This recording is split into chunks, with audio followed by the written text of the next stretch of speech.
I live in this little town, super quiet, tucked in the middle of nowhere. Just a bunch of houses with a forest surrounding us. I don't know why, but it's one of those places that feels like time has slowed down. No traffic noise, no crowded streets. Just the sound of birds and the occasional dog barking. The type of place where everyone knows everyone, and you rarely ever hear anything about weird stuff. Or at least I thought it was one of those places. It all started one summer evening. I was hanging out at my place just minding my own business, watching some random show on Netflix when I heard a knock on the door. I wasn't expecting anyone, and at that time of day, people usually call first. But this was just a knock. Nothing aggressive, just the kind of sound you get when someone's standing on your porch and they're maybe a little shy. I opened the door, and standing there was this guy I didn't recognize. He was in his mid-30s, tall, kind of scruffy looking, with a thick beard and this old weathered jacket. Honestly, he looked like someone who might have just walked out of the woods. He had that kind of rustic vibe, you know? "Hey there," he said with a weird smile. "I'm just out hiking in the forest and realized I might have lost my way. You think you could point me in the right direction?" At first, I didn't think much of it. People get lost around here all the time. The forest is huge and there's no cell service, so it's not uncommon for hikers to end up a little off track.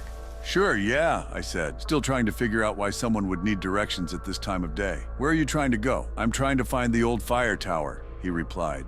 But it sounded like he was thinking about it too much, like the words didn't come out naturally. I know it's weird to say, but his tone was just off.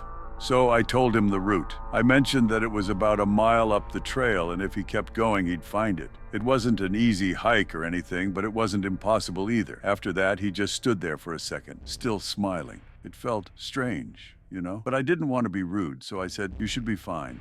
It's a well-marked trail." That's when he asked the weirdest question. "Do you live alone?" I froze, not because I'm scared of being asked, but because of how he asked. It wasn't casual, like he was trying to make small talk. It felt like he was genuinely trying to gauge my situation. I felt my stomach drop, but I tried to brush it off. "Yeah, I live alone," I said, keeping my tone light, hoping he wouldn't press further. He smiled again, but this time the smile didn't reach his eyes. "Good to know," he said, and then he just walked away.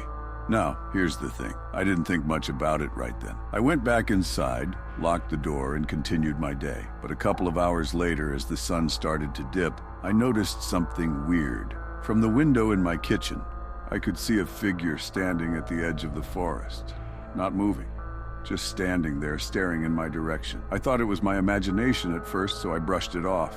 But the next day, I saw the same figure, this time closer. It was the guy from the porch. He was standing there, not even hiding, just in plain view, staring at my house.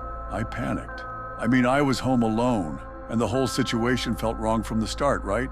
I don't know what it was about the way he stood there. It was like he wasn't watching the house, but watching me. I could feel his eyes on me, even though he was way out there in the woods. So, I called my friend, and they came over to stay with me that night. I figured if he was just some weird guy who got lost, then maybe he'd leave me alone if there were people around. But the next morning, I woke up to something that made my blood run cold.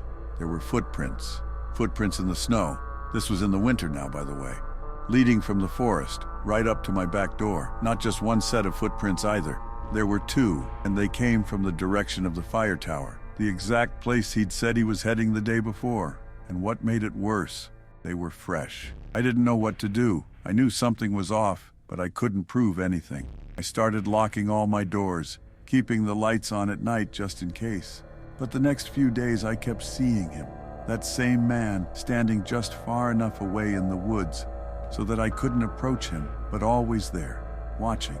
One evening, when I was walking down the road to grab groceries, I saw him again, but this time I noticed something even weirder.